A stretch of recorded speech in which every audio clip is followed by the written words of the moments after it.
Sí. Bueno, nuestra conferencista, a quien le agradecemos infinitamente su esfuerzo y su apoyo para el Seminario del Agua, doctora Leticia Peña Barrera. Ella es licenciada en Arquitectura de la Universidad Autónoma de Nuevo León, que es una de las universidades más importantes del país. Sin duda alguna de las primeras 5, yo creo, universidades más importantes del país. Ella tiene maestría en Planeación y Desarrollo Urbano y estos estudios los realizó aquí con nosotros en la UACJ. Y su doctorado en Arquitectura, con énfasis en Medio Ambiente, lo hizo en la Universidad de Colima, una ciudad preciosa, un estado precioso en el océano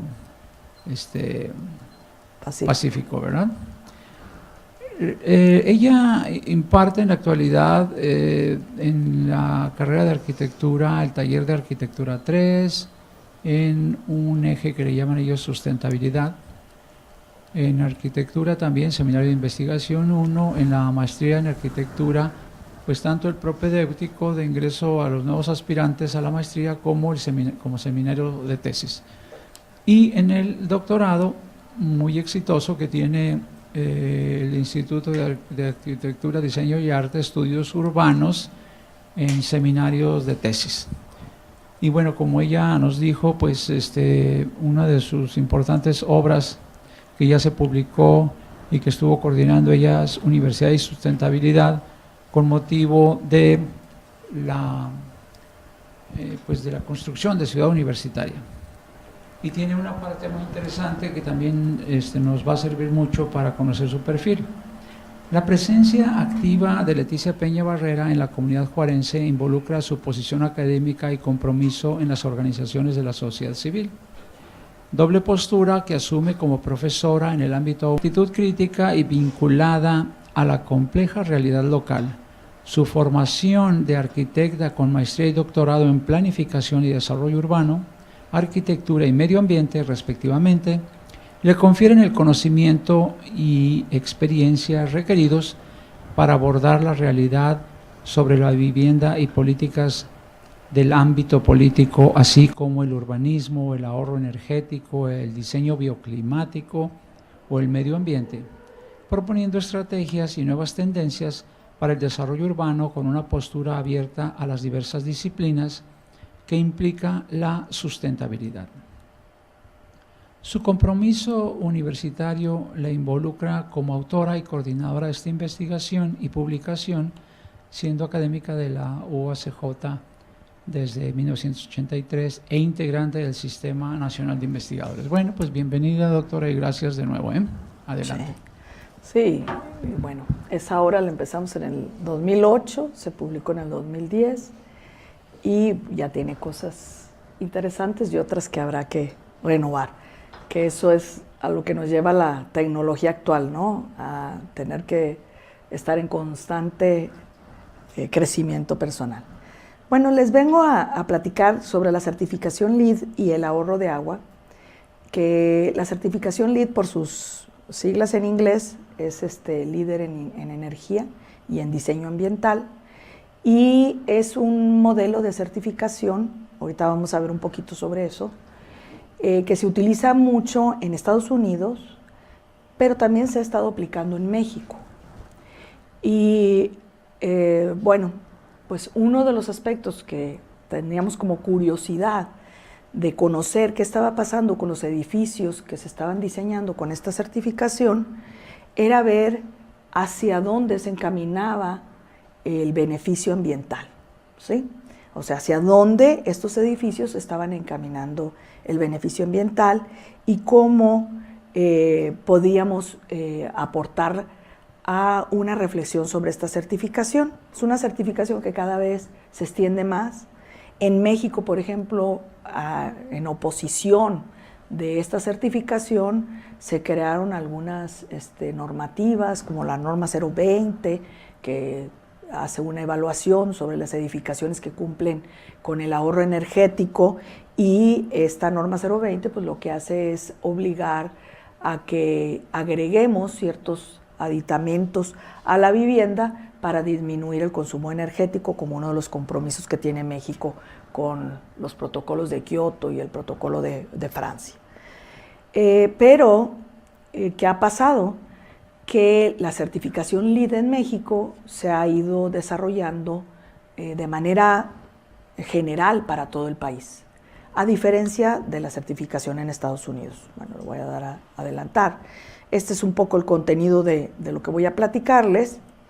Y en el caso de la certificación LEED, es una organización privada sin fines de lucro, ¿sí?, que se conoce o considera un programa que evalúa y certifica edificios ecológicos en todo el país.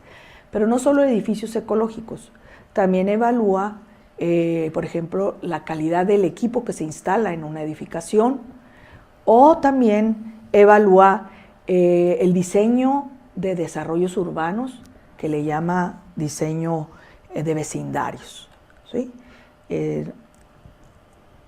Esta certificación, entonces, pues tiene un conjunto de colaboradores. En él participan edificadores, propietarios, empresas, grupos, como buena organización sin fines de lucro. O sea, tiene diferentes intereses y tiene como objetivo lograr ahorros de energía y de consumo de los recursos no renovables, mejorar el ambiente interior de la edificación para evitar lo que hace 40 años se llamaba el síndrome del edificio enfermo, y se busca un triple beneficio: ganancia empresarial, beneficio de la gente y mejora del medio ambiente. Eso es lo que busca la certificación LEED. Y creo que se me brincó aquí una, pero bueno. En un edificio verde, entonces, considera varios aspectos. Creo que aquí falta un elemento, ahí está. Considera varios aspectos. Primero, la planeación del sitio, que sea sostenible. Aunque, lamentablemente, esa planeación del sitio solamente se hace en el terreno donde va a estar el edificio. No se hace esta planeación a nivel conjunto, que sería ideal tener una visión más de conjunto, por ejemplo, donde vienen escurrimientos, donde tenemos modificaciones, no sé, que no deberían de hacerse en el suelo, donde debemos de conservar la flora local para evitar transformaciones que afecten, dependiendo de este análisis más genérico, como lo hacemos en el libro. En el libro, la doctora Rocío López de Juan Vélez hace un análisis del sitio de CU desde lo microrregional hasta lo puntual, ¿sí? Y eso pues nos permite tener un conocimiento del contexto más amplio y después acercarnos a este contexto. La administración de la eficiencia del agua, la energía y la atmósfera, los usos de materiales y recursos, la calidad del ambiente interior y la innovación en el diseño. Esos son los aspectos que considera esta certificación, y que en el caso de la ponderación que se le da a cada uno de los puntos, tendría como diferentes escalas. Ellos, por ejemplo, tienen estilo gringo, ¿verdad? Tienen sus premios. El que llega solamente a menos del 50% de los beneficios que busca el LEED, pues se le llama certificado. Después escalan al plata, al oro y al platino, ¿sí? Y entonces esto, pues de algún modo, lo que ha hecho es que la certificación LEED se vuelva un esquema de certificación que para los empresarios, para los que construyen, para los grupos sociales incluso, puedan de algún modo pues considerar los grandes beneficios que va a tener este edificio en el sector. Vamos a ver si es tan cierto eso. Bueno, en mayo del 2010, por ejemplo, el 6.88 de los proyectos fueron evaluados en platino, o sea que estamos hablando de lo más alto. 2.2 en oro, 1.9 en plata y 0.66 en certificación. Si vemos, debería ser invertido, ¿no? Porque debería de ser más riguroso. El poder llegar al platino debería ser como la escala más difícil. Sin embargo, obviamente que si sumamos todo eso, pues tenemos menos del 10% de los proyectos que llegaron a una certificación y el 90% se quedaron fuera de la certificación.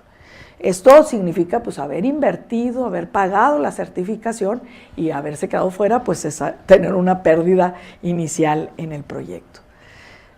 ¿Qué tiene la certificación LEED? La certificación LEED en Estados Unidos se organiza de manera que revisa cada 2 años los indicadores, ¿sí?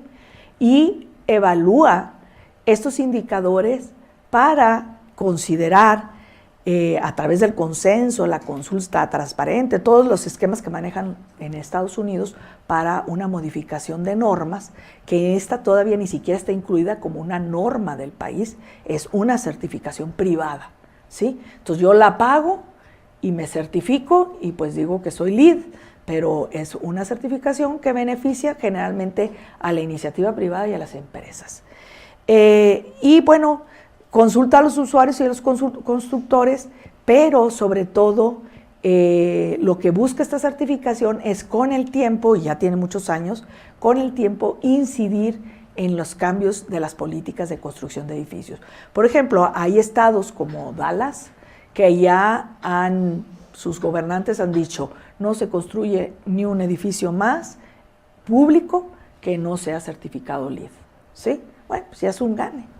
Digo, de eso a nada, pues ya es gane, ¿no? Entonces, a veces los políticos aprovechan este tipo de certificación para promoverlo dentro de sus estados e ir mejorando, porque con eso, pues ellos van a lograr de manera más sencilla el ahorro energético que tiene que ver con los compromisos que han establecido los gobiernos. Entre ellos Estados Unidos no los ha establecido, pero bueno. Estos son los diferentes tipos de certificación.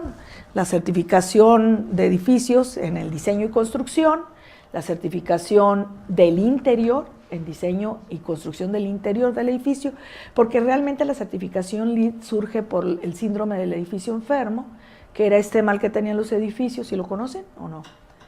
Era el mal que tenían los edificios en lo que llegaba la gente el lunes y el martes ya traía alergia y el miércoles traía peor la alergia, el viernes ya estaba gravísimo y se iba a su casa sábado y domingo y se le quitaba la alergia. Entonces lo que se empezó a encontrar es que en los ductos, por ejemplo estas ventiscas, lo que no generan es mucho polvo en los ductos de aire de los aparatos. Entonces en los ductos había polvos, pero no solo eso, sino ácaros y también ratas y animales y de todo, que iban generando pues una serie de condiciones que no eran higiénicas y que afectaban la buena calidad interior del edificio. Entonces, esta certificación del diseño interior y construcción pues tiene que ver con eso. También hay otros, por ejemplo, usamos pinturas con plomo o pinturas altamente contaminantes. Usamos aerosoles, o sea, usamos, yo les decía a los de diseño de interior, cuando estábamos viendo una plática similar que les hice, que pues andan pintando los trabajadores y ni siquiera prevemos como constructores que haya una ventilación dentro del espacio. Entonces salen todos drogados, llegan a su casa todos drogados y el propietario o el constructor ni siquiera se entera en qué condiciones va su trabajador, cómo llegó a su casa, o a lo mejor a veces por eso hasta padecen accidentes, ¿no? Entonces hay un montón de condiciones que se generan dentro de las construcciones que nosotros no revisamos y que son medioambientales, porque tienen un impacto en todo el contexto donde está la edificación. Hay edificaciones que se han detenido por lo mismo, ¿no? Luego está el de la operación y mantenimiento de edificios, que por ejemplo ahí hay muchos ingenieros químicos, ingenieros civiles certificados que se dedican a estar haciendo revisiones periódicas a estos edificios que han sido certificados para que se esté cumpliendo con el mantenimiento. Entonces son áreas de interés que nos deberían de preocupar porque inciden en lo poco, pero que si a lo largo las edificaciones están funcionando bien, pues tendríamos mejores condiciones en las ciudades. También en la construcción de casas y finalmente en la construcción de vecindarios. Ahorita vamos a ver lo que se refiere al diseño y construcción de edificios, ¿no? Bueno, el US Green Building Council es el que promueve esta certificación y es un consejo de edificación sustentable de Estados Unidos. Esa sí es una organización gubernamental, integra a 17,000 o más diferentes organismos y empresas, busca transformar el mercado de la construcción, provee a sus integrantes herramientas y experiencia por el medio de consultores y prepara a la industria y al público al cambio de conciencia ambiental. Está organizado en diferentes chapters o capítulos. Esa es la diferencia entre Estados Unidos, cómo funciona el LEED en Estados Unidos y cómo funciona en otros países del mundo en donde no existen estos chapters, nada más existe uno, el de México. Y México no es igual en Chiapas que en Juárez, ni en Mérida, ni en Mexicali, ni en ningún otro lado. O sea, tenemos regiones desérticas que no están ni siquiera pudiendo concursar en el LEED porque tendrían muchísimo más requerimientos. Bueno, esta es una imagen y esta imagen es una contribución del chapter del Paso que se llama Chihuahuan Desert, o sea, es el chapter del desierto chihuahuense, y ellos empezaron a tener comunicación con el Colegio de Arquitectos hace como 5 años, que estaban revisando el capítulo de ellos para hacer una propuesta nueva de generar nuevos indicadores para la zona desértica. ¿Por qué? Porque si ustedes se fijan, el chapter de Arizona ha implementado muchísimos cambios que tienen que ver con las construcciones en zonas desérticas. Y el chapter del Paso todavía no ha logrado introducir estos cambios en sus políticas, porque tienen que trabajar y convencer a las empresas y convencer al gobierno. O sea, es un trabajo de reflexión colectiva. Entonces ellos estaban buscando que nosotros, los de Juárez, participáramos con ellos para aportar qué necesitaba Juárez y que el chapter del desierto chihuahuense incluyera a Juárez, ¿sí? Que pues era algo bastante interesante. No llegamos a mucho, Bueno, según las estadísticas del LEED, el impacto de la edificación en Estados Unidos tiene un consumo de energía del 40%, el 13.6% de consumo de agua potable y 39% de emisiones de CO2 de los edificios. Estas condiciones pues, se deben, según ellos, al bajo nivel de aislamiento de las edificaciones, que aquí habría que discutirlo, si nos conviene aislar las edificaciones, porque, por ejemplo, la certificación de la norma 020 es para edificios con aire acondicionado, y sobre todo en regiones donde hace calor. Juárez no entra porque el frío en la norma 020 no se considera. Entonces, tenemos un serio déficit, ¿no? O sea, es una norma hecha en el DF, en sus alrededores, que funciona muy padre allá, pero que para nuestras regiones todavía tiene deficiencias. El uso de unidades paquete con baja eficiencia, esa fue una de las principales preocupaciones, que los edificios empezaban a tener una obsolescencia en el equipo, y ustedes saben que un equipo después de 10 años es obsoleto, ya consume más energía de lo que se debe, y cada vez pues, se ha tratado de innovar en los equipos de todo, de lo que quieran, equipos de carácter, por ejemplo, estos aparatos, o equipos de refrigeración, o equipos de refrigeración para la vivienda, como es el refrigerador, o equipos de aire acondicionado, o elevadores, etcétera. O sea, la búsqueda de esta certificación es también tener equipos eficientes. Y es uno de las políticas que se tienen que establecer en un edificio LEED, tener un plan de mantenimiento y de renovación del equipo para poder meter el proyecto, ¿sí? Ventanas con cristales de alta emisividad, ya sabemos que los cristales sencillos en esta región son los peores porque nos introducen más calor, más frío, más radiación, etcétera, y bueno, pues por eso han surgido las ventanas con la película Lowy, etcétera, ¿no?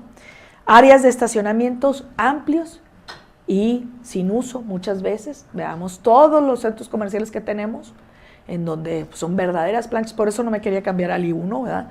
Porque mi gran vista es un estacionamiento, ¿sí? O sea, esa era, y mi otra vista era el jardín, era el área verde desde el T. Entonces, un estacionamiento que en verano voy a salir así toda bien quemadita por la radiación de la plancha, ¿no? Entonces, sí tenemos estacionamientos que ni siquiera tienen sombreados. Ya vegetación, pues a lo mejor van a decir aquí no podemos regar, sombreados, ¿sí? Elementos que generen sombreados y que nos permitan disminuir la cantidad de radiación en verano. Y bueno, también no se evalúa el costo de operación de los edificios. Esas eran las preocupaciones del LEED, del USB Council, y bueno, pues era lo que estaban buscando modificar. Estos son los chapters en Estados Unidos, ¿sí? Son 80 chapters, o sea, 80 capítulos que están localizados por regiones. Si ustedes ven, la región que corresponde al desierto chihuahuense, pues tiene una gran extensión, y el desierto chihuahuense tiene características climáticas totalmente distintas al desierto de Arizona y de Sonora. Por ejemplo, en el desierto de Sonora no tenemos temperaturas bajo cero, ¿sí? Todas sus plantas regionales tienen mucha agua, tienen mucha carnosidad, el saguaro, el que le llamamos candelabro, no me acuerdo cómo se llama. Bueno, todas estas plantas, ¿por qué? Porque no llegan a temperaturas bajo cero. La mínima es de 3 grados. Cuando heló, se acabaron los bosques de saguaro. Vayan a Arizona ahorita y se acabaron los bosques de saguaro porque no es una región, menos el desierto de Baja California, ¿sí? Entonces, el único desierto frío que tenemos es el desierto chihuahuense en la región norte de México. Y eso significa que tiene climas de temperaturas bajo cero y temperaturas arriba de los 40 grados centígrados. Yo no manejo los Fahrenheit, todavía soy mexicana. Bueno, pues esos son los chapters, y más o menos esta discusión se hace por regiones para modificar cada 2 años qué indicadores son los que convienen. ¿Por qué? Porque está cambiando. Si ya un edificio se vuelve muy eficiente, pues yo no le voy a poner las mismas mediciones, porque entonces vemos el caso, ¿verdad?, en donde la mayoría son platino, ¿sí? El Chihuahua Desert Chapter es una organización no lucrativa, no es gubernamental, también es como una ONG, provee recursos educativos a sus agremiados, promueve la edificación sustentable en su territorio, integra personas certificadas LEED para las diferentes versiones, que son para el interior, para vivienda y diseño, edificios y diseño, y también para desarrollo urbano. Propone el sistema de certificación LEED como parte de sus estrategias para las edificaciones sustentables, como parte, no como la única, que eso también nos debe de quedar claro. Promueve estímulos económicos con los gobiernos. Por ejemplo, ellos han buscado mucho que cuando haya una edificación certificada o considerada sustentable, pues entonces los gobiernos, por ejemplo, les cobren menos predial, les manejen cuotas de bajo costo de agua, que al final de cuentas, si ahorran agua, pues no tienen ningún problema porque van a pagar mucho menos, ¿no? Pero sí se busca que los mismos gobiernos premien a estos edificios, y se trabaja solo en el territorio del capítulo. Ellos no pueden influir en otros chapters. Bueno, entonces el movimiento de la edificación sustentable pues tiene como compromiso la construcción de edificios y comunidades comprometidas por conservar energía, agua, proveer más áreas verdes, reducir la contaminación y la huella de carbono en la región, en esta región. Y pues ahí ya viene un poquito lo de la aplicación a nivel mundial. No está limitada a Estados Unidos, pero sí tenemos un problema porque debería en cada país tenerse las regionalizaciones que se deben para hacer ahora sí que los indicadores que corresponden a cada región. En México, vamos a ver un poquito, nada más les voy a presentar lo de México, nada más para que no digan que no. Se llama Consejo Mexicano de Edificación Sustentable. También hay empresas, también es una organización no gubernamental, y su misión es proveer el desarrollo sustentable a través de la planeación y edificación de un ambiente construido superior. Sin embargo, el CMS pues tiene muchos cursos de certificación LEED, e incluso prepara a los asesores. El problema es que solamente se ha enfocado a dar estos cursos. O sea, yo lo único que recibo de ellos es cuándo va a ser el siguiente curso. Dan 4 o 5 cursos al año. ¿Por qué? Pues porque tienen que traer a los especialistas que los forman. Es una organización nacional no lucrativa dedicada a la difusión y conocimiento de las políticas de diseño para optimizar el desempeño ambiental de los edificios e impulsar el entorno construido en el medio ambiente. No avanza. Es que esta la apagué. Bueno, y sus objetivos son estos, se los voy a dejar aquí en la presentación. Bueno, como ven, el Consejo Mexicano de Edificación Sustentable pues promueve la edificación sustentable en México, busca integrar socios y empresas. Cuando yo conocí al presidente hace 5 o 6 años, pues realmente estaban en un proceso de, ahora sí que de consolidar la organización porque era muy incipiente, no tenía toda esta estructura. Introducir recursos del Estado, ellos buscan mucho que haya subsidios para la edificación sustentable, buscar asesorías y procesos de certificación en las edificaciones y bueno, también propone acciones educativas para el pensamiento. Y un poco, este mapa me lo dieron los gringos, eso sí parece como invasión norteamericana, pero esa era la idea de ellos, cómo poder ir creando de arriba, o sea, toda la zona fronteriza, si estuviera unida con los chapters que ellos manejan de Estados Unidos, nosotros tener nuevos indicadores y cómo ir permeando esta modificación de la certificación en México de manera que se fueran construyendo por regiones los requerimientos. O sea, la brisa del mar para nosotros no es un problema, ¿verdad? Las sales del mar no son un problema, pero para Baja California, para Sinaloa, Sonora y todos los que están a la orilla del Pacífico o del Golfo, pues sí es un problema, ¿sí? Nosotros tenemos terrenos con salitre porque fuimos un mar somero, pero ya no tenemos las mismas condiciones, ¿no? Bueno, esta es una evaluación que hace Hildebrand Group, que es un grupo certificador en México, y dice cuáles son los beneficios de la certificación y cuáles son las desventajas, ¿sí? Entonces, ellos dicen, bueno, los beneficios es que establece estándares, ¿no? Y que establece un nivel de calidad.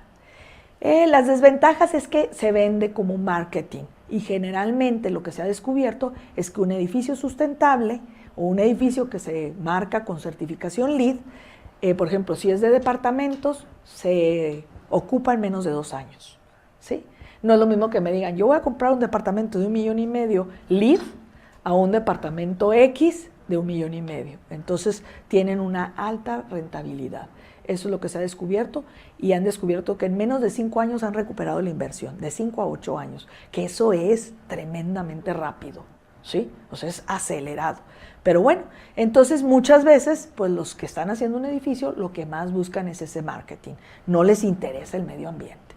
Bueno, entonces aquí lo que se busca es que, por ejemplo, un ejemplo que da esta empresa dice, poner un rack para bicicletas es mucho más fácil que proponer un sistema de reutilización de agua, ¿sí? Entonces se van a los puntos más facilitos porque es marketing. Yo le voy a poner lo más sencillito para poder alcanzar la certificación. Esa es una de las desventajas. Ser verde se entiende como un proceso integral que considera el ciclo de vida de un edificio y asegura que se haga un diseño holístico. Y eso es importante porque los edificios antes nos decían, lo van a construir y van a durar 50 años, ¿sí? Sin embargo, no es así, tienden a la obsolescencia. Las viviendas se construyeron en el 2004, que yo estaba haciendo mi doctorado, ahorita están totalmente destruidas, abandonadas, casi en ruinas, ¿sí? ¿Por qué? Pues porque hay una tendencia a la obsolescencia más rápida, ¿sí? Que antes. Antes nosotros decíamos, nuestra vivienda es un patrimonio y la conservábamos. Ahora es un business, ¿no? Entonces, esta visión de marketing tampoco ayuda porque nos hace no ver que debería de ser considerarlo integral para que mi edificio tenga una durabilidad de largo plazo. Bueno, entonces algunos se abocan a cumplir con puntos, se reduce el espacio, por ejemplo, muchos meten la innovación o no proponen cosas tan innovadoras, pero quedan en el ámbito de innovación y no hay soluciones creativas. Por esa tendencia. Entonces, ahí ponían un ejemplo, si bien existe un bono de 4 puntos para el diseño innovador, este no es suficiente para representar un incentivo, porque son 4 puntos de 100, 4%, pues, mejor no me pongo a hacer nada innovador, mejor le pongo los focos LED y todas las tarugaditas esas, las llaves ahorradoras, y yo les digo a mis alumnos los chuchulucos, ¿verdad? Porque esos los cambia la gente y ya dejó de ser LED, ¿sí? Ya dejó de funcionar. Pero bueno, otro punto que ellos critican es el diseño verde, es una inversión de un negocio a largo plazo, lo que veíamos, ¿no? O sea, ¿por qué? Porque los esfuerzos de inversión inicial, pues se van a ver a lo largo del tiempo retribuidos por el ahorro en energía, de consumo de agua, etcétera. Y en cambio, pues las desventajas es que es un sistema complejo que requiere mucho esfuerzo, incluso los edificios que mejor salen evaluados son aquellos que integran un equipo de planeación antes de diseñar, ¿sí? Antes incluso de comprar el terreno, ¿sí? O sea, dice, voy a hacer un edificio LEED, integro un equipo de planeación en donde debe ser un equipo multidisciplinario que tenga diferentes y un certificador LEED que los asesore y entonces pueda tener estas ventajas. Una de las desventajas que a veces se tienen es que se vuelve caro porque muchos propietarios lo único que quieren es meter productos certificados. Eso no garantiza que sea LEED, ¿sí? Sin embargo, pues el que diga que es certificación verde, pues de algún modo creen que les va a dar mayor ventaja, ¿sí? Hay edificios en donde se han utilizado materiales no certificados, sino materiales de reuso, ¿sí? Y eso pues ha permitido que con esos materiales haya un gran ahorro, pero aparte un ahorro energético. ¿Por qué? Porque ya no tuvimos que volver a rediseñar las ventanas de aluminio que tienen un alto costo energético. En el consumo de energía de un edificio, pues por ejemplo, no es lo mismo que en el desierto, o sea, lo que decíamos, o en la jungla, dice aquí, o en la selva, ¿sí? Entonces nosotros lo tenemos claro y esa es probablemente la mayor pugna de por qué hacemos una crítica a la certificación LEED. Se promueve el desarrollo de edificios ecológicos como ventaja, pero una desventaja es que las empresas privadas pues son las que lo están haciendo y esto debería ser una tarea del gobierno, o sea, debería ser normas que se estuvieran aplicando, no solamente para aquellos que tienen dinero para pagar una certificación LEED, sino para aquellos que tienen el interés de hacer un edificio con un impacto ambiental mínimo y entonces pues aportar. Entonces esto pues uno de los puntos que maneja esta empresa es decir, bueno, pues hay que seguir pugnando porque se convierta la certificación en normas, en leyes, ¿no? Que se estén aplicando. Nosotros, por ejemplo, la norma 020 de ahorro energético no la aplicamos en Ciudad Juárez, no está estipulada, aunque ya está en México a nivel federal. Creo que ningún estado de la República lo ha introducido en sus normas de aprobación de un proyecto para poder construir. Y entonces, si no se aplica, pues ¿para qué nos sirve una norma? ¿Sí? No pasa nada, todo lo que es de blog no pasa. ¿Sí? Así les puedo decir, no pasa nada. Con las características de Juárez, el blog nunca va a pasar. Tiene que ponérsele aislantes, el techo de losa de concreto, tiene que agregársele aislantes, entonces, y luego las ventanas muchas veces si están orientadas al este hay que ponerle Lowy porque si no, no pasa. Entonces, si nos metemos a aplicar la norma 020, nuestras edificaciones en Juárez todas se tendrían que derrumbar. Yo soy bien buena para derrumbar, ¿eh? En su garantía, no se crean, yo no tiro ni un muro de adobe, todos los de bloc que quieran, pero ni un muro de adobe, porque esos valen. Bueno, entonces es una garantía de cumplir con ciertos estándares de sustentabilidad, mencionan, pero su desventaja es que las edificaciones y los materiales certificados pues muchas veces no tienen la renovación que se debe, ¿no? Esta certificación no es eterna, no es porque ya fue un edificio LEED, ya se convirtió en un edificio premiado. Cada determinado tiempo, creo que es cada 10 años, se hace una evaluación y se recertifica. Nunca nos han dicho si nuestros edificios LEED en México han sido recertificados. Bueno, aquí les voy a presentar algunos edificios, ejemplos en México, que fueron edificios que nosotros analizamos. Claro que no lo analizamos con el checklist de la certificación LEED porque no tenemos esa información es privada. Lo evaluamos a través de lo que está publicado sobre el edificio, que tiene LEDs, que tiene ahorro del agua, etcétera. Eso es como los evaluamos. Entonces está la Biblioteca Vasconcelos, me voy a adelantar, el edificio Dos Patios, como se fijan, ¿dónde se centra? Pues se centra en el DF, en San Luis Potosí, es fácil, en Cancún, más o menos fácil, Noela, en Chihuahua tenemos el de pensiones civiles, pero es un estacionamiento, no es un edificio, ¿verdad? Entonces, lamentablemente no podemos evaluarlo como edificación habitable, ¿no? Bueno, es para los carros. La Biblioteca Vasconcelos aprovecha la iluminación y ventilación natural. Esta es una tendencia muy importante en todas las edificaciones, el uso de la ventilación natural a nivel mundial. ¿Por qué? Porque gran parte de la problemática que se tienen dentro de las edificaciones y los problemas de alergia de las personas que las ocupamos es que no hay el cambio de aire que se llama, ¿no? O sea, la renovación de aire, sino que estamos dependiendo de equipos. Y en el edificio T habría que hacer un estudio, ustedes medioambientalistas, ¿dónde se enferma más la gente? Si en el edificio T que tiene ventanas herméticas o en los edificios que las ventanas todavía se pueden abrir, porque eso es una tendencia a nivel mundial de las problemáticas de la calidad del ambiente interior. Se deja entrar la calidad de la luz natural, entonces eso, pues al tener un espacio con iluminación natural, nos permite reducir. Y se tiene, según ellos, como tienen jardines alrededor, pues les permite que entre aire limpio y no estas polvaderas que nosotros, ahorita a nadie se le debe ocurrir abrir una ventana en ningún lado, ¿verdad? ¿Por qué? Pues porque lo único que vamos a tener es un buen polvo dentro de la vivienda. Por ejemplo, en Juárez, y hay una teoría que se llama la teoría de la inteligencia del hábitat, y es lo que hace la gente para mejorar sus condiciones climáticas dentro de los edificios. Entonces, dentro de los edificios muchas veces, yo por ejemplo lo que hice fue traerme un tapete para ver si así me daba menos frío en mi cubículo, y si así me podía ir a las 8 de la noche y no a las 6 de la tarde. Pero en algunos casos, por ejemplo, la gente sabe que en la tarde, cuando ya se metió el sol, abre la ventana de un lado, la puerta de la parte de atrás, y se genera lo que se llama ventilación cruzada, y bueno, pues eso, como ya no hay soleamiento, no hay radiación, el aire está un poco más fresco. En verano obviamente eso no es tan práctico, en primavera y en otoño sí. En invierno obviamente no abrimos las ventanas, ¿verdad? Porque hace frío.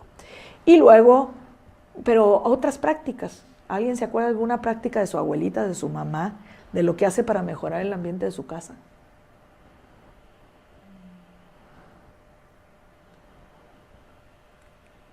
Que a veces está prohibido, pero lo hace.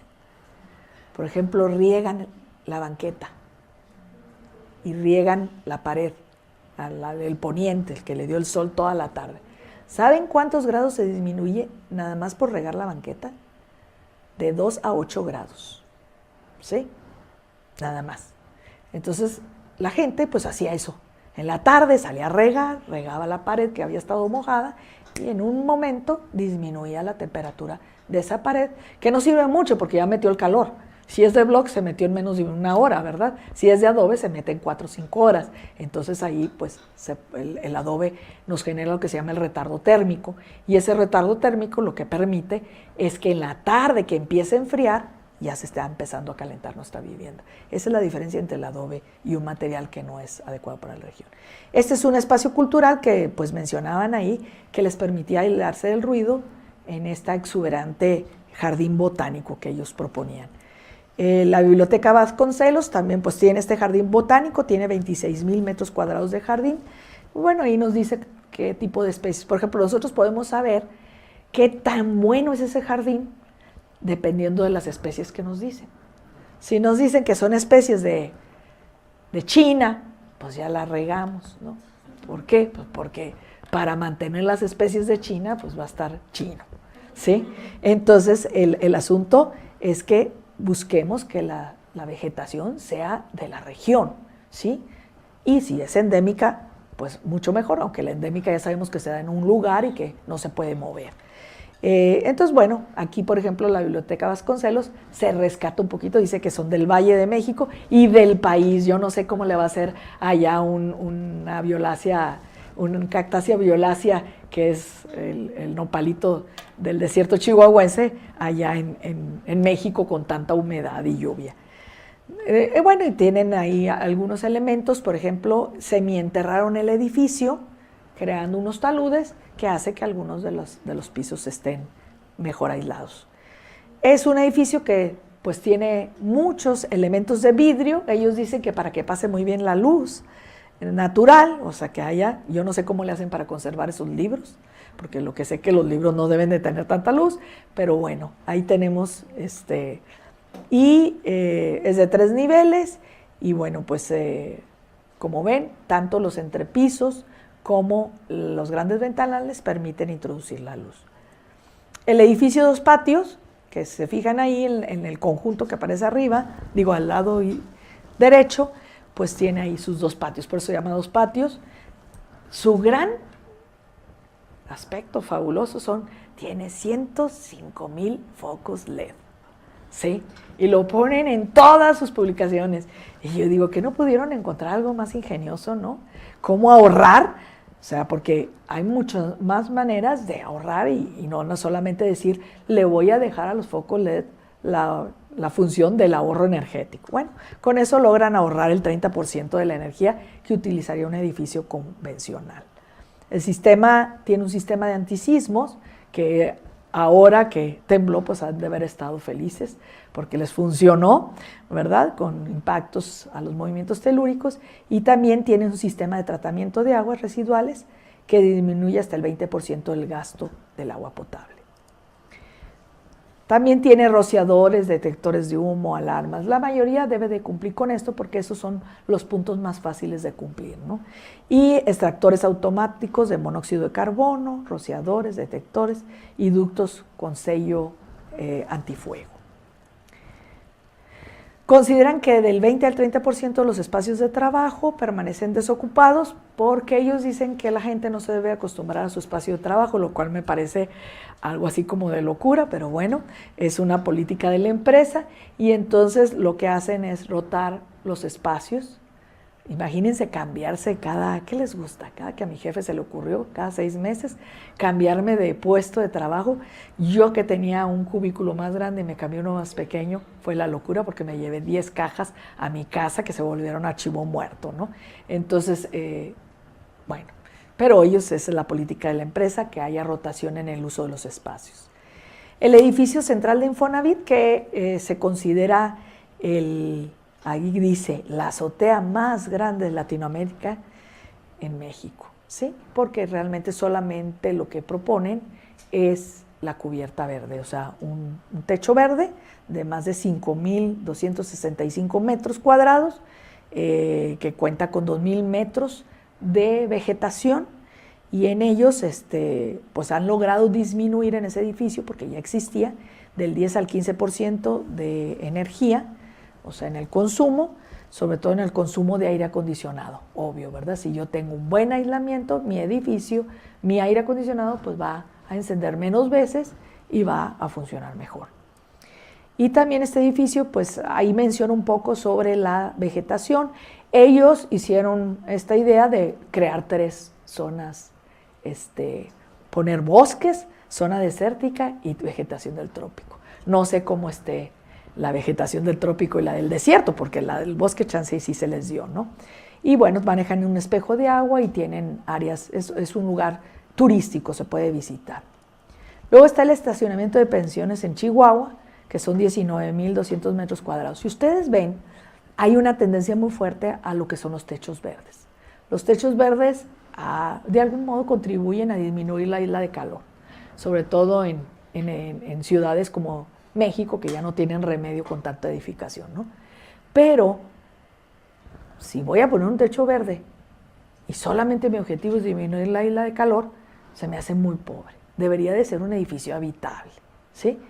Lo mismo pasó con el techo verde que tiene el edificio de la FECHAC. ¿Qué está bajo el techo verde? ¿Alguien sabe? Una bodega. Les digo, los ratones viven felices. Una bodega. O sea, ni siquiera se utilizó para las oficinas. Y las oficinas tienen una insolación tremenda, O sea, no sé si han ido a alguna plática ahí, que son bien lindos, siempre nos prestan los espacios, pero tienen unas persianas que salieron carísimas.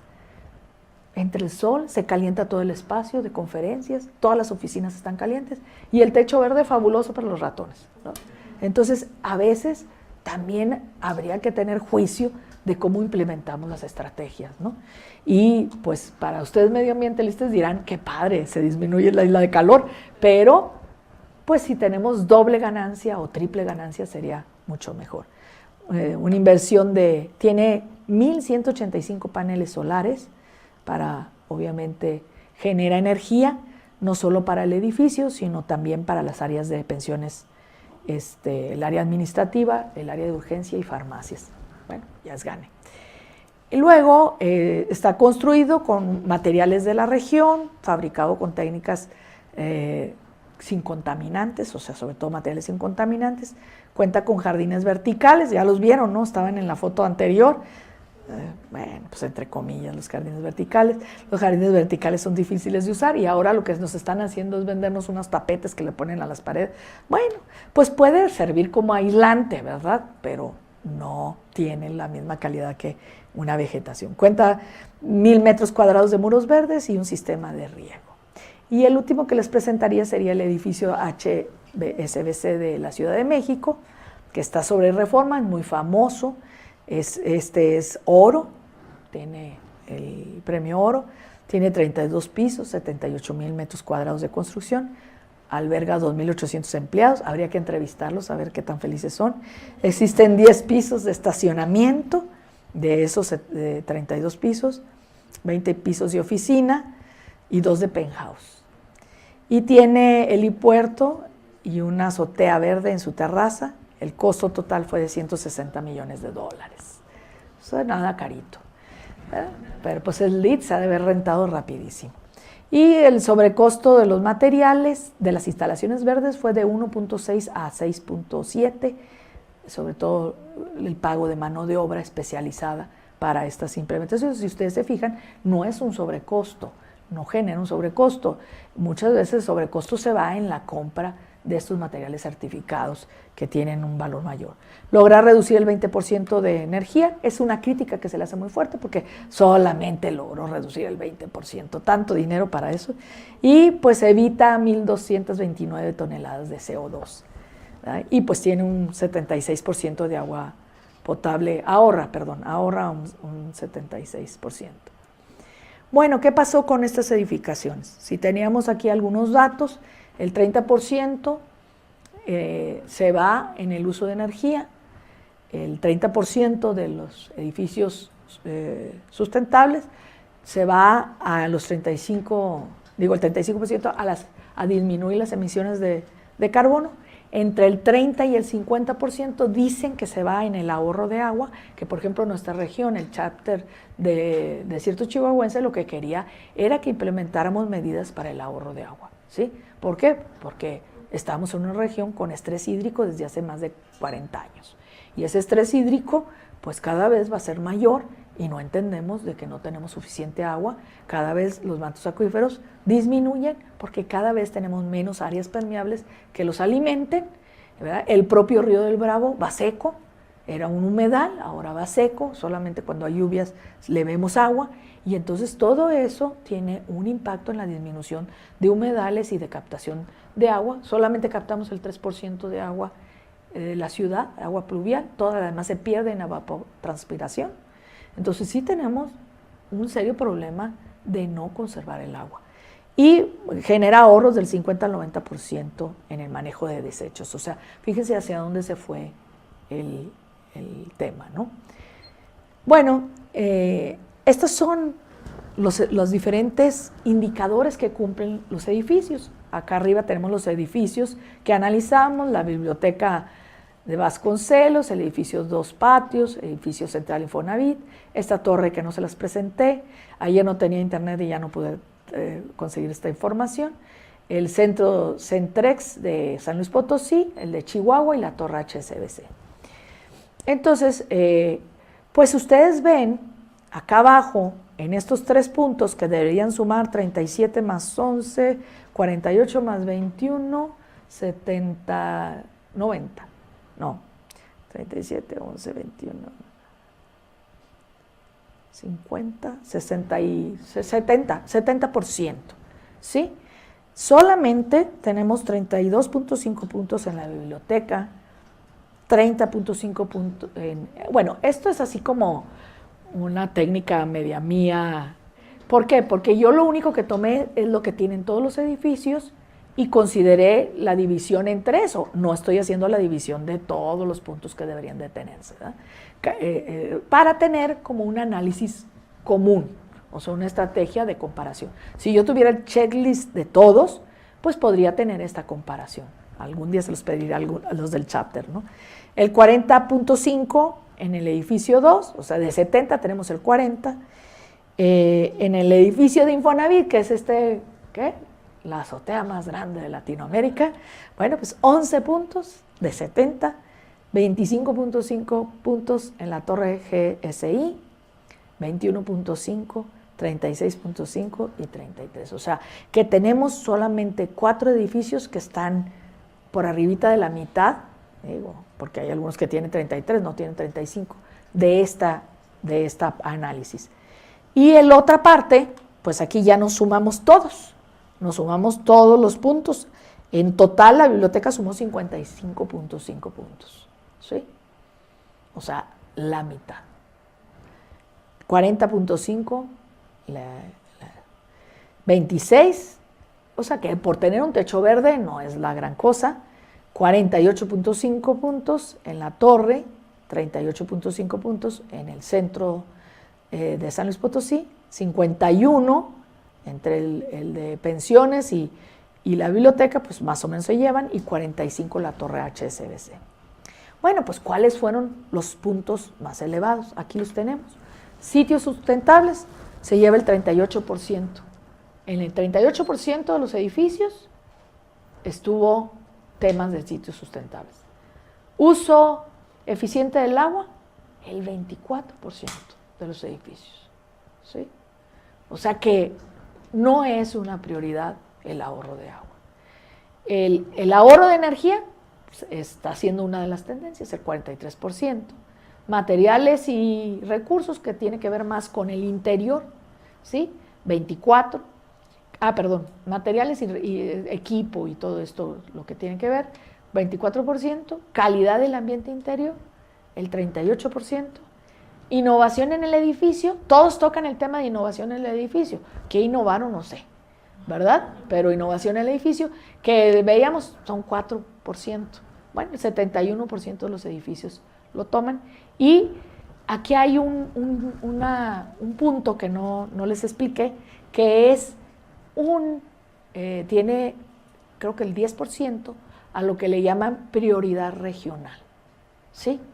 Y es tener una solución en el edificio que sea de prioridad regional, que si fuera aquí en Chihuahua o en Ciudad Juárez, pues sería el ahorro de agua y ahorro de energía, ¿sí? Yo creo que esos deberían ser los 70% o los 80%. Entonces el edificio LEED realmente no está cumpliendo con su objetivo de ahorrar los recursos no renovables y la energía, ¿sí? Está quedándose bajo.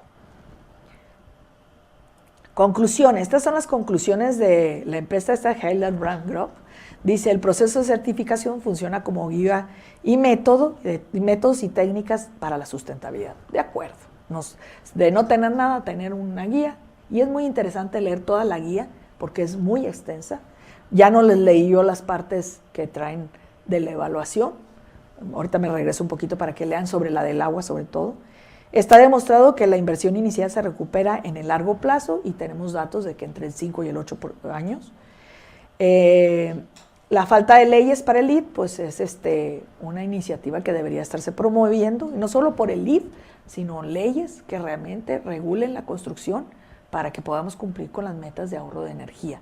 Porque el meter la hipoteca verde en la vivienda ha ayudado, pero entre comillas, porque la gente se va por el foco LED, por la llave ahorradora. Lo más que utilizan es ¿cómo se llama? El boiler ahorrador, ¿sí? Aquí en Juárez no podemos usar todavía los los calentadores de agua solar, porque todavía no están probados para zonas con temperaturas bajo cero, funcionan muy bien en Tepatitlán, mi cuñada tiene. Los han estado implementando en las zonas rurales de Chihuahua, pero todavía no los podemos usar en el periodo que necesitamos el agua caliente, que es en invierno. Y luego, bueno, eso es lo que ellos proponen. Y unas conclusiones mías, que sería: en México la falta de una certificación por regiones tiene efectos en los beneficios más favorecidos con edificios LEED. O sea, tenemos zonas muy beneficiadas, como es el DF, Cancún, ¿sí? Pero toda la zona que está en estrés hídrico, ¿sí?, que tiene problemas de alto consumo de energía porque hace mucho frío o hace calor, pues no está siendo atendida, no está pudiendo responder. Y luego la aplicación de una certificación basada en la generalización, pues no permite priorizar las soluciones. O sea, aquí hemos dicho, ¿para qué nos traen el mini split si no es un aparato propio para la región? Necesitamos aparatos de aire lavado. ¿Por qué está en la hipoteca verde el mini split? Pues porque la empresa es cuatacha de Infonavit, ¿sí? Hay un aparato regulador que solamente una empresa a nivel nacional no lo puede proveer. Entonces, ¿sí?, ni siquiera se está desarrollando a nivel local la producción de materiales adecuados para la región, ¿no? Y los parámetros de la certificación LEED son un punto de partida, pero deben de ser un punto de discusión regional.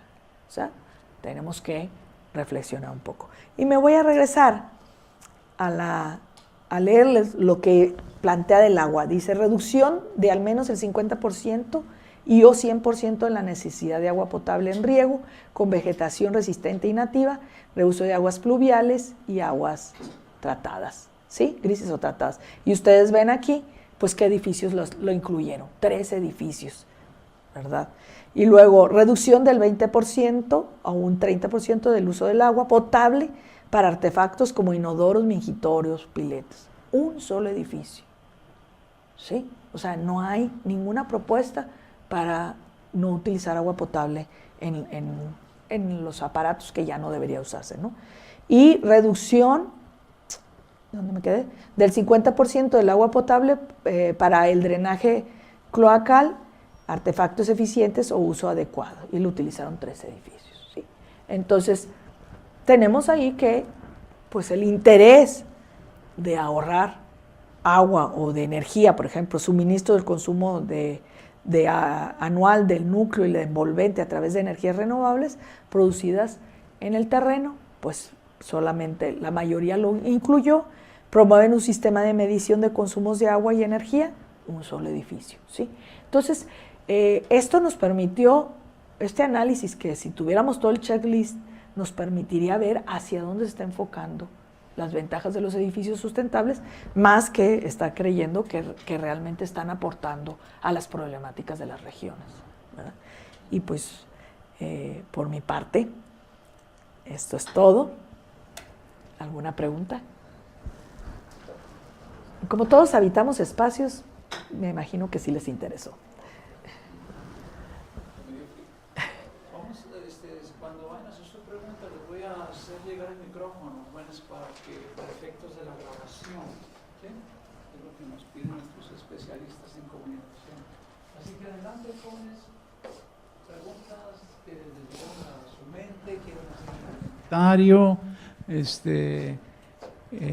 en fin, alguna duda que ustedes tengan. Aquí son 2 perfiles de estudiantes muy interesantes, ¿no? Los ingenieros civiles, a los cuales yo les he venido platicando que tienen que empezar a cambiar su mentalidad, porque ya no son los ingenieros civiles de mi época, ¿verdad? Que no ignorábamos muchos aspectos importantes del diseño bioclimático, y que es muy importante para ellos porque los clientes están cambiando también, tienen más cultura, tienen más información, y desde luego para nuestras compañeras de Medio ambiente, de ingeniería ambiental, que van a poder asesorar a los ingenieros civiles en estos aspectos también, ¿verdad? Y que se pueden incorporar a compañías constructoras teniendo una tarea fundamental. Entonces, ¿quieren hacer alguna pregunta? ¿Alguna duda que les saltó de los cuadros? En fin. Ánimo.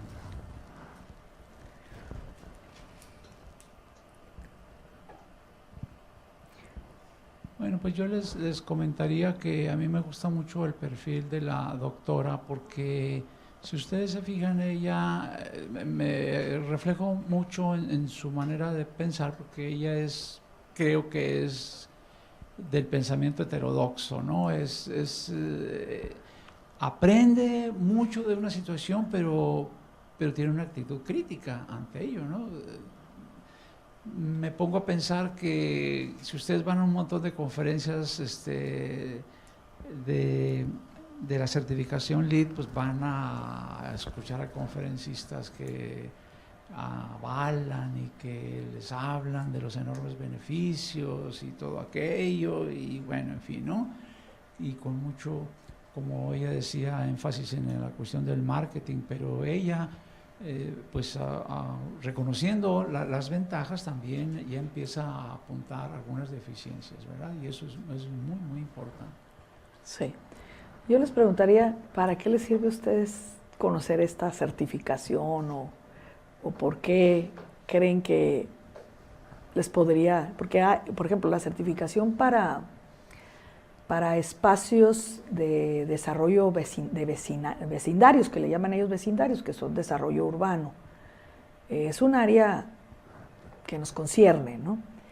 Y tiene políticas muy interesantes. Por ejemplo, plantea que el desarrollo deje un 30% de área con vegetación nativa, tiene una alta ponderación, algunos hasta el 50%, eso significaría que no hacemos un impacto en el movimiento de tierras y afectamos las pendientes, los cauces, etcétera, que eso es lo que pasó, por ejemplo, en toda la zona de acá por donde está CU, que cuando se hizo toda la nivelación no se tomó en cuenta las pendientes de los escurrimientos y en la primera lluvia se llevó todas las calles, ¿sí? Y obviamente sí, la gente se inundó. ¿Por qué? Porque no tenemos en cuenta las nivelaciones de acuerdo al terreno. Y pues no digamos la zona de la sierra, la parte de la Sierra de Juárez, que se ha ocupado de manera, le llamamos gente irregular, pero eso no es cierto, porque yo he visto los planos que se hicieron en el gobierno municipal para repartir los lotes, ¿sí? Tengo los planos de la colonia 16 de septiembre, de la López Mateos, y son una retícula, ¿sí? Una retícula en un cerro. Era padrísimo cuando yo vivía allá ver cómo venían las patrullas y de pronto pues caían al barranco, porque pues no sabían que la calle no seguía, ¿sí? Y decían, pues ya cayeron otros, ya después ya no querían, por eso no quieren ir a la periferia, porque no conocen la periferia, y de pronto van a toda velocidad persiguiendo a un ladrón, el ladrón se mete por el barranco y la patrulla pues va a dar al arroyo, ¿sí? Entonces, eso ocurre, no nada más en las películas de los gringos, ¿no? También ocurre en Juárez. Entonces, por eso no hay suficientes patrullas o las traen tan mal hechas. ¿Por qué no se diseñó toda esta zona de la sierra con calles, siguiendo los niveles, y tendríamos una vista fabulosa a Ciudad Juárez, y no a barrancos o a montañas, ¿sí? O sea, no se diseñó así, se diseñó de forma reticular. Entonces, esos efectos han hecho que toda la captación de agua del pie de monte que se tenía en la sierra no se esté dando porque hay calles, ¿sí? Los arroyos se pavimentaron, ¿sí? El arroyo del Colorado, el arroyo de las Víboras, todos los arroyos que están funcionando como calles están pavimentados, ¿sí? Claro que cuando llueve ni se les ocurra, ni siquiera asomarse, porque llevan tan rápida el agua que se llevan los camiones, a mí me ha tocado verlos, los camiones completos con la gente adentro que aparecen muertas en el río, ¿sí? Se los lleva en minutos. ¿Por qué? Porque son arroyos que captan el agua, son intermitentes, captan el agua de los escurrimientos naturales, ¿sí? Y todo ese análisis, ustedes tienen que estar siempre analizando, viendo, ¿verdad? Porque hemos hecho una ciudad con un diseño que no está adecuado a la región. Seguimos urbanizando sobre el desierto, sin respetar las características del terreno, ¿sí? Seguimos nivelando y despalmando. ¿Por qué existe arriba de la duna? Yo les digo, vayan y vean las dunas. ¿Qué tienen arriba? Un matorral mezquite. ¿Por qué? Lean mis artículos, no se crean. ¿Por qué? Porque tiene la raíz radial. Y toda la raíz del mezquite detiene la duna. Una vez me tocó ver una duna con su mezquite en la entrada de uno de los edificios de ICB. Y dije, de aquí eres, aquí estás, ¿no? O sea, estaba toda la duna y el mezquite allí. O sea, está deteniendo la duna. Pero si seguimos despalmando, seguiremos teniendo estas tolvaneras que estamos viviendo ahorita. ¿Por qué se ha incrementado la problemática climática en Juárez? Porque no tenemos ningún respeto a la cobertura vegetal del desierto. Es desierto, y una vez me paré con alguien de Semarnat, en la zona del Cañón de Santa Elena, y me dice, cuenten cuántas cactáceas ven en 1 metro cuadrado.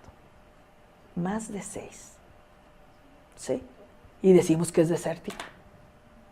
Ahorita, por ejemplo, con lo poquito que llovió, tenemos muchas florecitas por las calles. Son naturales. Pueden permanecer inertes por años. Llueve y vuelven a salir. ¿Sí? Es una maravilla, el desierto es una maravilla. Y no lo valoramos como desierto. Lo queremos urbanizar, no lo queremos ver. Los de Semarnat decían, dibújenme su idea de desierto. ¿Y qué ponemos? Una cruz de muerte, una calavera de una vaca y un saguaro. Y les digo a mis alumnos, el saguaro ni es de Chihuahua, ¿no? O sea, entonces, ni siquiera tenemos la idea de nuestro desierto. Aquí no hay vegetación alta. No hay árboles altos. Los locos que quieren hacer 15 pisos, no sé cómo le van a hacer. ¿Sí? Si nos tumba los espectaculares a 2 pisos, 15 pisos de altura. Digo, habría que reflexionar, ¿por qué? ¿Por qué en la naturaleza no encontramos vegetación alta? Por estas ventiscas. Nos desprende los árboles, nos desprende la vegetación. Tiene que ser baja, tiene que oponerse menos al viento. Entonces, una edificación que se pone al viento de 15 pisos, me perdonan, pero no. Por más que digamos que tenemos que densificar a Juárez, habrá que ser mesurados y decir, como en Brasilia, no más de 6 pisos, no más de 5 pisos. ¿Por qué? Porque no podemos densificar más. Por las condiciones climáticas y las condiciones. Analizamos el territorio, y yo les digo a mis alumnos, vean su territorio y van a saber dónde colocar su edificación, dónde captar agua, dónde, o sea, todo te lo dice el terreno. ¿Sí? Y eso, pues, yo creo que para ustedes que estudian medio ambiente, para los ingenieros, no se diga, ¿verdad? Que nos debe de hacer reflexionar que entre más analicemos nuestro contexto, mejor van a ser las soluciones que propongamos. Y menos calles pavimentadas. En Colima, las calles son empedradas y solamente hay 2 rayitas así por donde deben de ir las llantas. Fabuloso, si te sales de las llantas, pues te vas al empedrado y le tienes que bajar a la velocidad, ¿sí? Y esas calles empedradas absorben agua. No, ¿qué andamos poniendo? Y vean lo que, cuando vi que estaban tapando todo el camellón de la Tomás Fernández. Sí, Tomás Fernández. Y de la otra también, de Gómez Morín. Pero el camellón de la Tomás Fernández no solo lo taparon, era para captar el agua, ¿no? Digo, yo si pongo un camellón con vegetación es para captar el agua, ¿sí?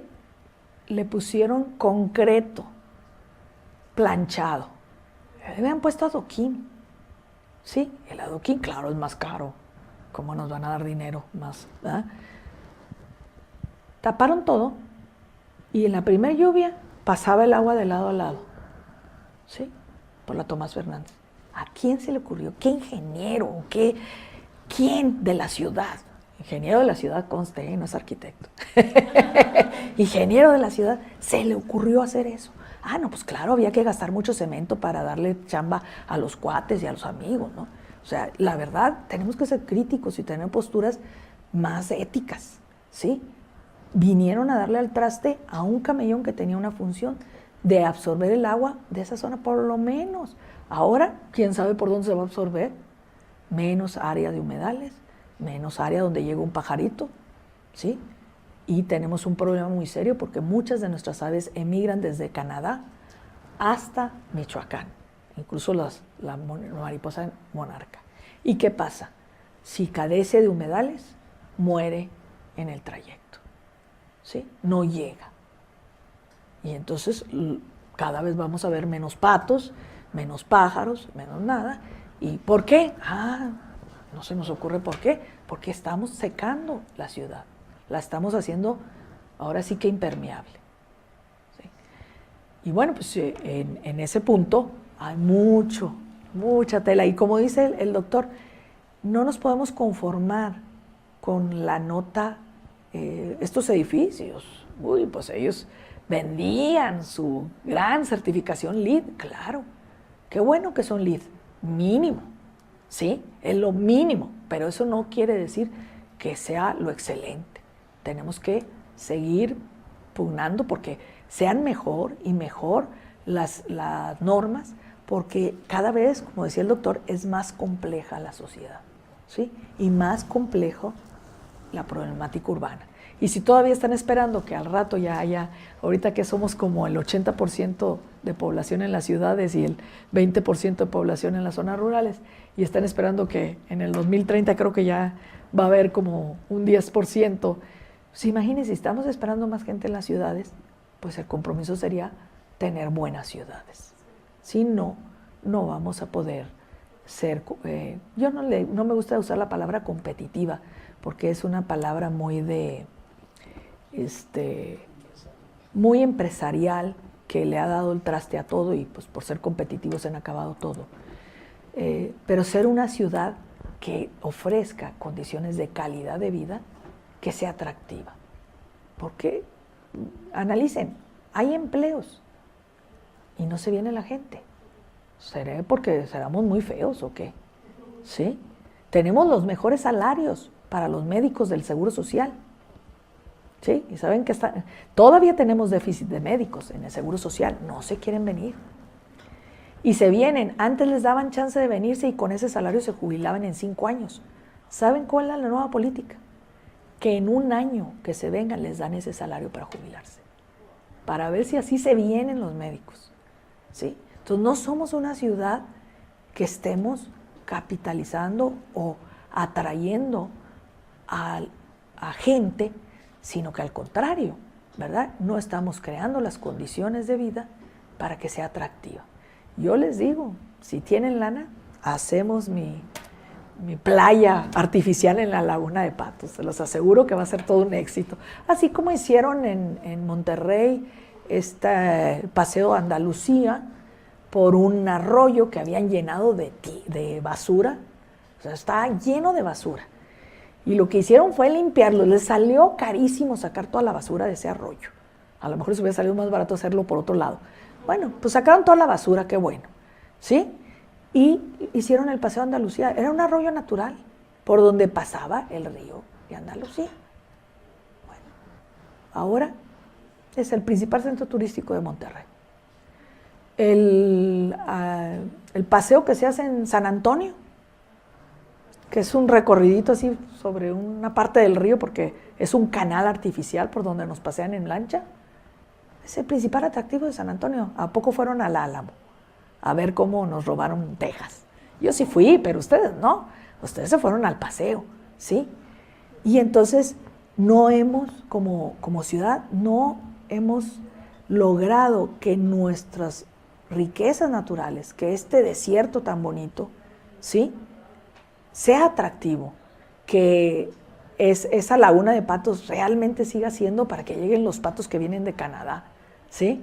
Que el río Bravo, que está canalizado, pues lleve por lo menos poquita agua para que no sea tan deprimente y genere cierta humedad en la ciudad, ¿sí? Porque ahora lo que perdimos fue toda una humedad.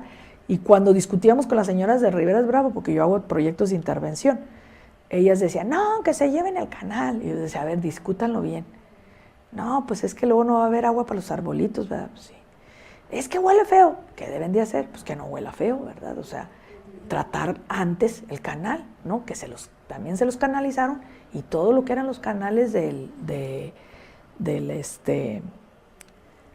la sequía del pueblo, pues lo secaron, lo canalizaron, lo desviaron. Ya no pasa por riberas. ¿Qué va a pasar después? Ya no va a haber árboles, ya no vamos a otra vez pérdida de humedales, ¿sí? Entonces, yo creo que las decisiones que hemos tomado en la ciudad y que no nos preguntan los que sabemos, yo les digo, yo ya tengo la solución, pero no me han preguntado, ¿sí?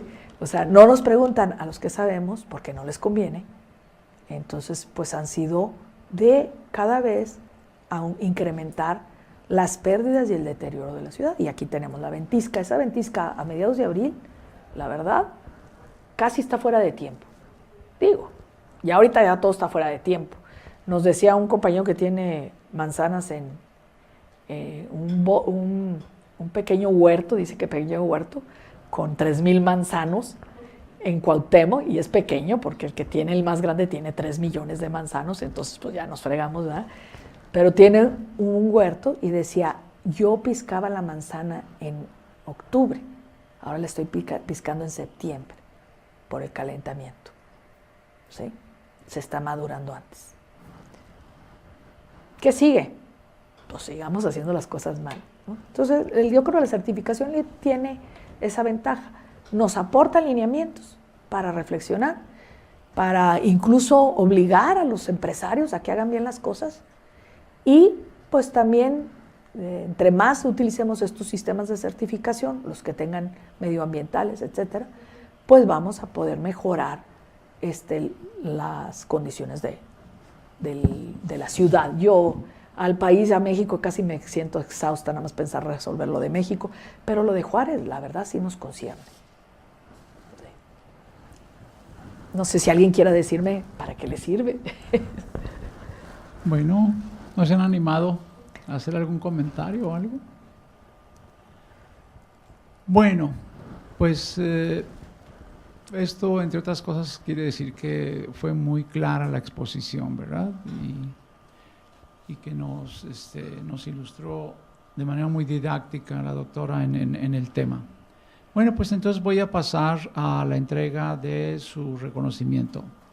El Instituto de Ingeniería y Tecnología, a través del Departamento de Ingeniería Civil y Ambiental y el Cuerpo Académico de Estudios del Agua, otorga el presente reconocimiento a la doctora Leticia Peña Barrera por su valiosa participación con la conferencia Certificación LEED y Ahorro de Agua, en el marco de las actividades del Seminario del Agua, el semestre de enero-junio del 2018, Ciudad Juárez, Chihuahua, 13 de abril del 2018, con las firmas del director del instituto, maestro Francisco López Hernández, del jefe del departamento, maestro Víctor Hernández Jacobo, y de la líder del cuerpo académico, maestra Angelina Domínguez Chicas. Pues muy amable por todo, doctora, y felicidades. No, pues gracias por la invitación. Gracias por la invitación. Gracias por la invitación. Y pues bueno, también si alguien quiere que les asesore algo, con mucho gusto. Claro que sí, ya saben que para sus sínodos cuenten con la doctora. Ella es muy, muy apoyadora de los estudiantes, las y los estudiantes, ¿no? Ándale, pues buen fin de semana. Y ¿mande?